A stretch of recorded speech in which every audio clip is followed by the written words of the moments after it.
Numerous people have dedicated their lives trying to find the treasure on a small mysterious island over the course of 220 years. Many theories have emerged ever since, from a treasure with riches worth millions to the Holy Grail. Some explorers believe the island is simply cursed. Even after such a long time, no treasure has been found. This is the story of the Oak Island treasure.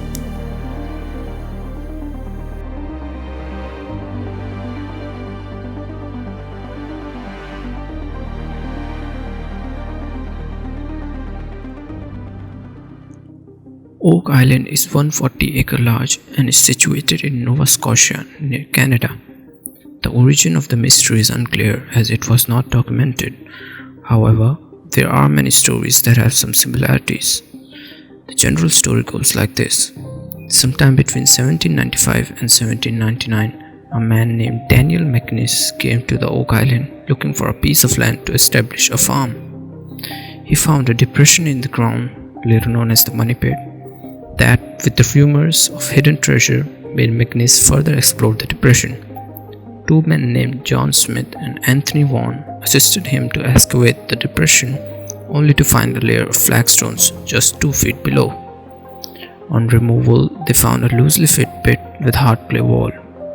At 10 feet, they found an oak platform.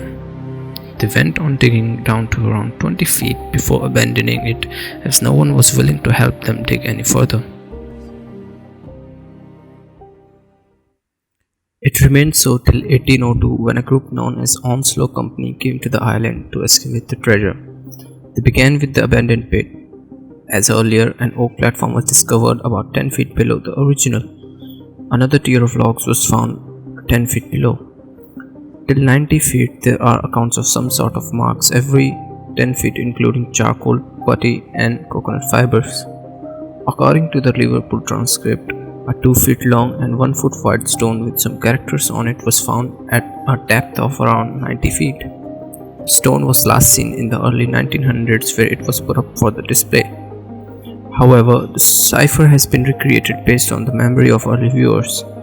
Although the cipher hasn't been decrypted to everyone's liking, but the most famous translation was given by Reverend Campton in 1949, which says 40 feet below, 2 million pounds are buried. At a depth of 98 feet, they encountered a hard, impenetrable surface bound by the sides of the pit.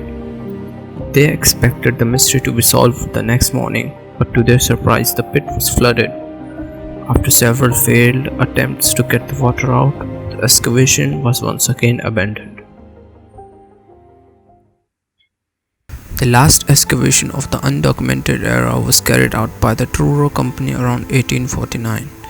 They started with re-excavating the original pit down to 86 feet before it flooded again. They decided to use an auger into the original shaft. As the earlier explorers, they encountered a hard surface at 98 feet. The auger went through 4 inches of oak, then it went through 22 inches of metal in pieces. But the auger failed to take any of it except 3 links, resembling an ancient watch chain. It then went through 8 inches of oak, then 22 inches of metal, then 4 inches of oak, then into clay 7 feet without striking anything else. On withdrawal of auger, several oak splinters along with coconut fiber were obtained. Around this time, they discovered that the water flooding the shafts was seawater instead of groundwater and varied according to the tides.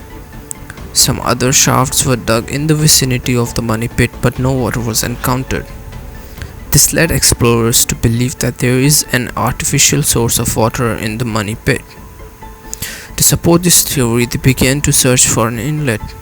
After removal of some sand at Smith's Cove, a bed of coconut fibers was discovered resembling the fiber excavated from the Money Pit, followed by a layer of peat stones and some logs.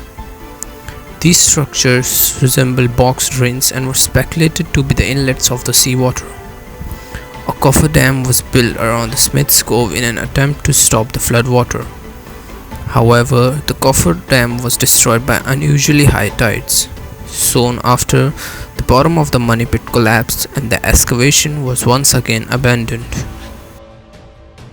In a later excavation, cement and some oak were found at 150 feet depth with some blue clay material. Since then, there have been numerous excavation attempts, but all ended up finding nothing of interest.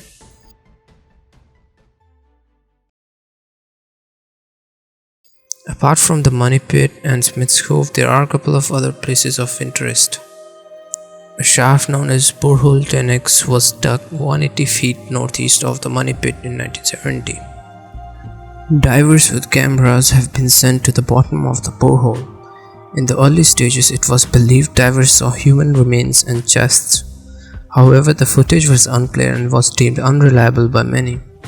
Further investigation didn't lead to any major findings. In 1897, a mysterious stone triangle was found at the south shore of the island by Captain Welling. On extending the medial line about 210 feet, it passes exactly through the Money Pit. The exact purpose of the stone triangle is not known. A large cross shape formed by 6 large boulders was also found on the island by a man named Fred Nolan, hence the name Nolan's Cross. The overall dimensions of the cross are 360 feet wide and 867 feet tall. Much has been speculated as to its purpose, from simple boundary demarcation lines to some rather complex geometry. Yet the cross remains a mystery. Many theories have been put forward as to what lies beneath the Oak Island, but no theory is universally accepted. Let's take a look at some of the more popular ones. By far the most popular theory involves a Scottish sailor named William Kidd who was executed in 1701 for piracy. The word got out when a dying sailor claimed to have been a part of Kidd's crew who helped him bury his treasure. It was believed he buried treasure worth £2 million, which in today's world equates to over £400 million. Captain Kidd spent several years pirating in East Indies, Indian and Chinese seas. He supposedly returned to the West Indies and steered north before returning to Boston port, where he was arrested in 1699. It is possible that he concealed his treasure when he went north. It is known that in June 1699, Captain Kidd went to Gardiner's Island, where he buried a chest, a box of gold, and 2 boxes of silver. However, the treasure was retrieved and was used against Kidd as evidence in his trial. The main problem with this theory is a pirate crew really capable of building booby traps in such a deep pit? Pirates usually have the spenders type of reputation. Will they really abandon such a treasure?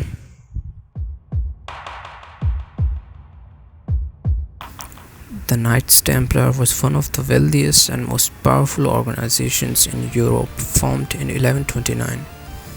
On 13th October 1307, King Philip IV of France ordered the arrest of members of Knights Templar. Legend has it that many Templars fled to Scotland with treasure including the Holy Grail. They later sailed west to Nova Scotia, where evidence can be found of Templars' presence. It is believed when the Templar population died out, they decided to hide the remaining treasure on the Oak Island instead of sailing back to Scotland. Nolan's Cross is identified as a crucial evidence of Knights Templars' intervention on the Oak Island. This one seems a little bit far-fetched, but some people believe Francis Bacon was the author of Shakespeare's work. Bacon held a fascination with mysterious codes and ciphers, which could link him to the enigmatic inscribed stone discovered in the Money Pit.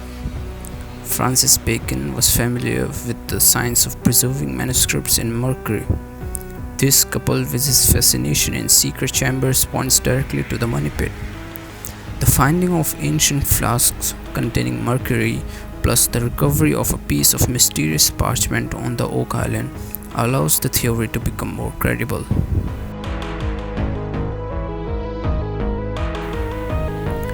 The one seemingly obvious theory is that there is no treasure. While this might sound anticlimactic, there are plenty of facts supporting this theory. It is believed that flood tunnels are booby traps that protect the treasure. However, no flood tunnel has actually been discovered. Shouldn't it be easy to trace back a man-made tunnel that supposedly floods the shaft after reaching a certain depth?